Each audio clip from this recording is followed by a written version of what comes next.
Welcome back to Financial Market Insights for Traders. I'm your host, Sophia. If you've moved beyond the basics of investing and are now trying to define your personal investing style, you've likely encountered one of the most fundamental divides in stock investing: value investing versus growth investing. These are two distinct philosophies, each with its own logic, risk reward profile, and historical backing. Choosing between them isn't about picking a winner. It's about finding what aligns with your mindset, financial goals, and risk tolerance. In today's episode, we'll compare both strategies in depth, break down how to analyze stocks effectively, and help you get closer to answering the question: which strategy fits you best? What is value investing? Value investing centers on finding stocks that are undervalued relative to their intrinsic worth. In simpler terms, value investors look for deals, the kind of stocks that are on sale due to temporary market pessimism or misunderstood fundamentals. This strategy is deeply rooted in fundamental analysis, focusing on financial health, company performance, and balance sheet strength. Core principles of value investing: buy quality companies trading below their real value. Be patient, the market will eventually recognize their worth. Focus on downside protection more than upside speculation. Famous value investors include Warren Buffett, Benjamin Graham, author of The Intelligent Investor, and Seth Klarman. Common metrics used in value investing: PE ratio, lower than industry average. PB ratio, shows how cheap a stock is compared to its book value. Debt to equity ratio, assesses financial leverage. Free cash flow, a sign of long-term sustainability. Dividend yield, often a bonus for value investors focused on dividend investing strategy. Value investing works best when you're comfortable with patience and less focused on chasing trends. It appeals to investors who think in terms of margin of safety and prefer predictability over hype. What is growth investing? In contrast, growth investing is all about identifying companies with the potential to grow revenue and profits at an above average rate, even if they're expensive today. Growth investors believe it's worth paying a premium for companies expected to dominate in the future. These companies typically reinvest profits to fuel expansion, meaning they rarely pay dividends. Core principles of growth investing: focus on companies innovating, expanding, or disrupting industries. Expect rapid revenue or earnings growth. Accept higher volatility for potentially higher returns. Think Amazon, Nvidia, Tesla, Shopify, companies with ambitious visions and the market performance to match. Common metrics used in growth investing: earnings per share (EPS) growth. Accelerating earnings is key. Revenue growth, consistent quarter-over-quarter increases. PEG ratio P/E relative to growth rate helps assess valuation. Total addressable market, TAM, the bigger, the better.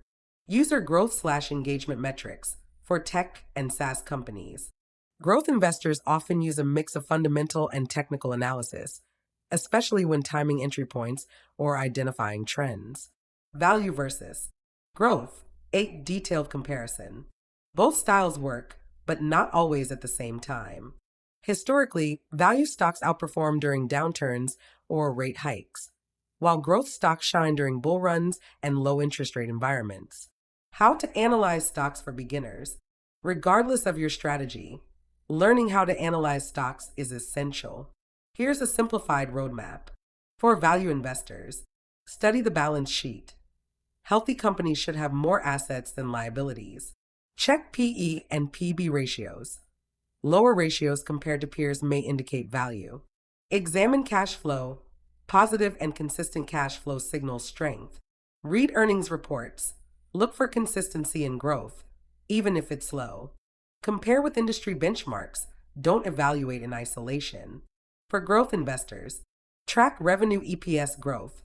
20% plus year over year is common in high growth stocks. Identify a scalable business model. Can the company grow without proportionate cost increases? Monitor market share. Is the company gaining traction in a growing industry? Evaluate leadership. Founders or CEOs with vision and execution matter. Use technical analysis. Trends, momentum indicators, and moving averages can assist with timing. Want to get deeper into learning? Check out the Crystal Ball Markets podcast, a beginner friendly fundamental analysis podcast that simplifies stock research and market trends without the fluff. Global diversification and strategy blending. Today's best portfolios often blend value, growth, and global diversification stocks.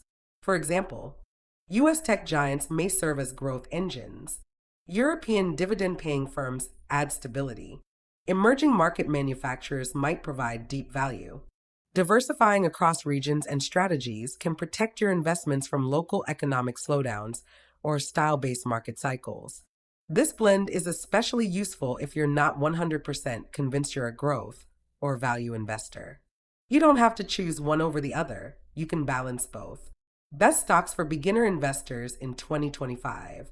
If you're looking to get started or refine your stock picks in 2025, focus on companies that offer a combination of reliability and future upside.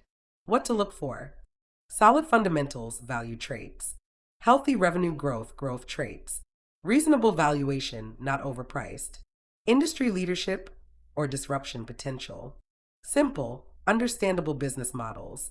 To find beginner-friendly opportunities, use a trusted trading platform. Crystalballmarkets.com offers curated lists, analysis tools, and educational resources tailored for beginner investors. It's a great place to experiment and build your watch list. Tips for developing your investing style. Still figuring out your approach? Here are some practical tips. Start with ETFs. Use index funds that tilt toward value or growth to learn how each performs. Track your decisions. Log why you bought a stock and revisit your thesis later.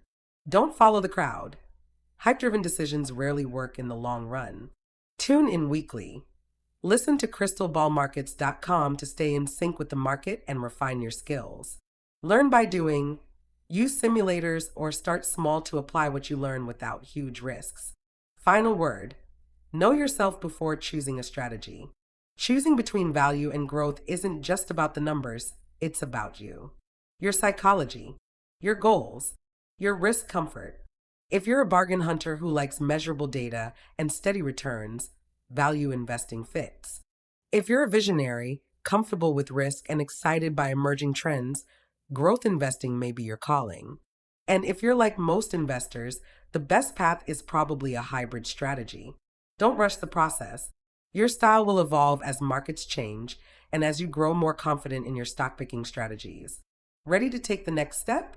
Explore beginner-friendly stocks with crystalballmarkets.com and stay sharp with their weekly investing podcast, ideal for those who want real-world insights, not just theory. Invest smart. Stay balanced. Know your edge. Thanks for tuning in to Financial Market Insights for Traders. I'm Sophia, reminding you that the best investment you can make is in yourself. Until next time, stay informed and trade wisely.